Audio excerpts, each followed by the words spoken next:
Hola y bienvenidos a este espacio. El día de hoy tenemos un invitado muy especial, Agustín Angarita, médico, periodista, analista político, exconcejal de la ciudad de Ibagué y hoy en día actualmente tiene un programa, un podcast que se llama Cuidemos nuestro idioma.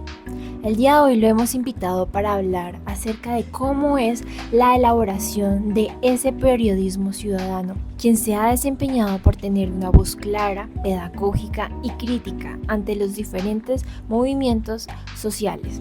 Doctor, bienvenido a este espacio, muchas gracias por participar y por favor, coméntenos cómo nació su interés por la política y el análisis social. Mi interés por la política social surgió mientras ejercía como médico. Un ejemplo, de un momento a otro, mientras trabajaba en la zona rural, empezaron a llegarme pacientes con diarrea, cólicos y al parecer era un problema de amibiasis. Entonces yo me empecé a cuestionar si la amibiasis se curaba con metronidazol o la amibiasis se curaba con saneamiento básico.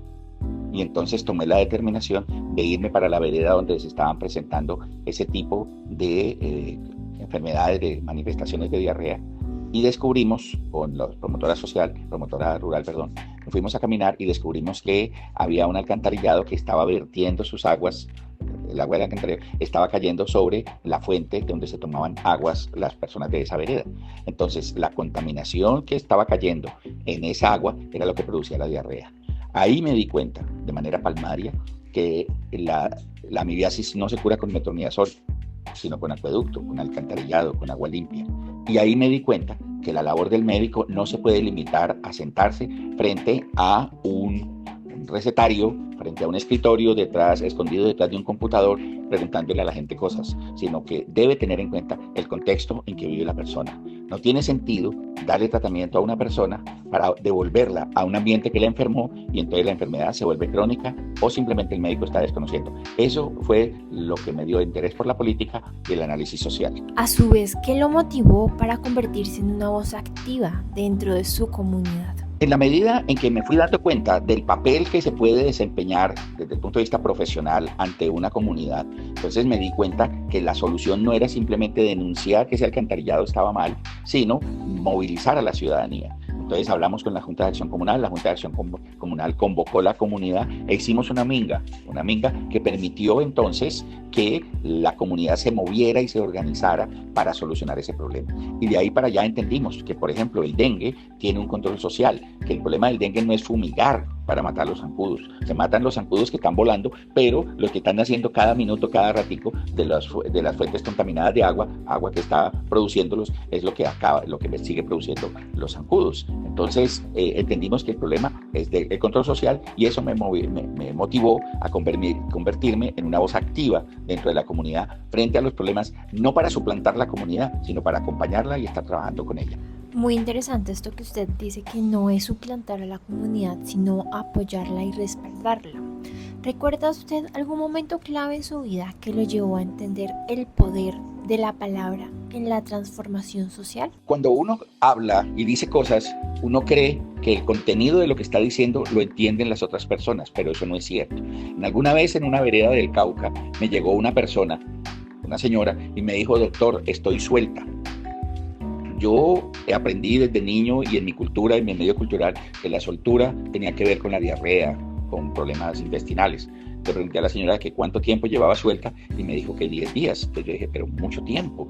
¿Y qué le ha dado? Yo, no, estoy decaída, mucho malestar, mucho decaimiento, mucha pereza. Entonces yo pensé que le iba a recetar, pues, alguna cosa para la diarrea. Cuando indagué más, para ella la soltura era una hemorragia genital.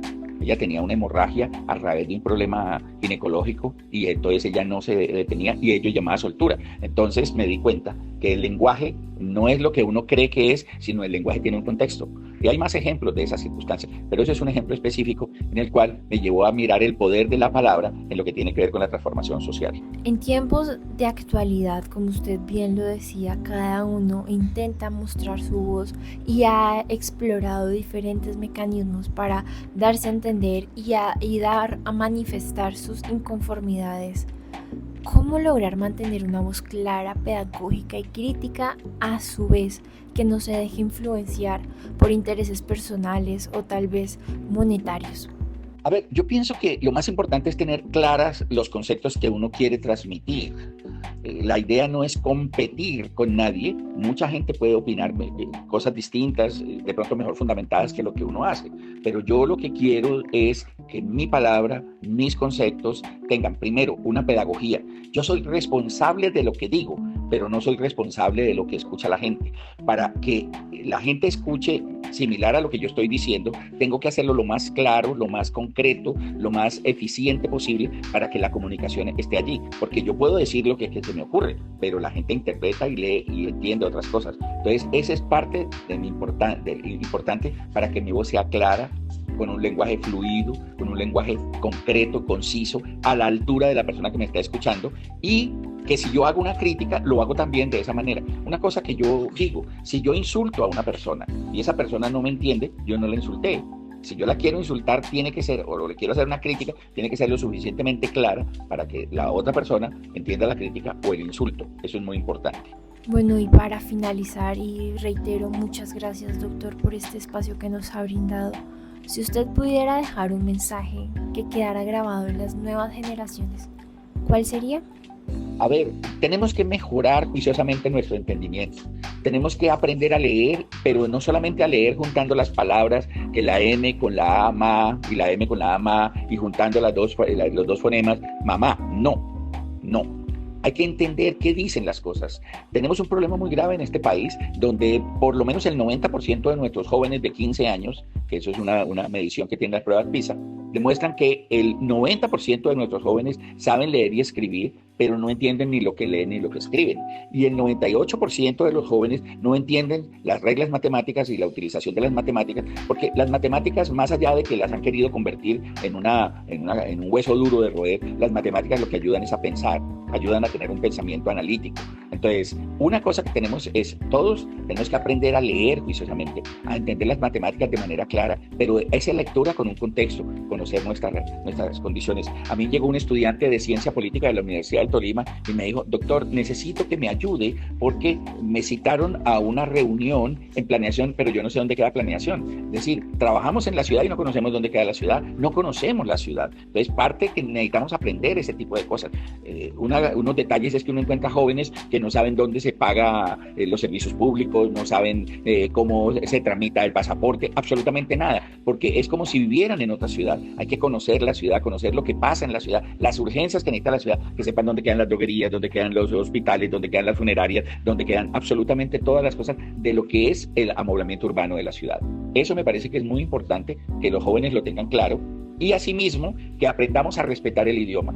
Hoy tenemos que hay muchas personas que se comunican única y exclusivamente con 800 palabras. Una palabra, la palabra chanda, para una cosa, para algunos significa algo horrible, para otros algo muy bueno, para otros algo regular y para otros nada. Tenemos que aprender a manejar el lenguaje y cuidarlo para que las comunicaciones sean fluidas y aprendamos a entenderlos. El lenguaje nos hizo humanos. Nosotros somos humanos gracias al lenguaje y gracias a la convivencia. Tenemos que aprender a convivir y tenemos que aprender a cuidar el lenguaje. Doctora Angarita, muchísimas gracias por brindarnos este espacio, por permitirnos compartir con usted de su experiencia y, claro, dejarnos un mensaje de aprendizaje. También a ustedes que nos estuvieron escuchando, muchas gracias y no se pierdan una próxima emisión.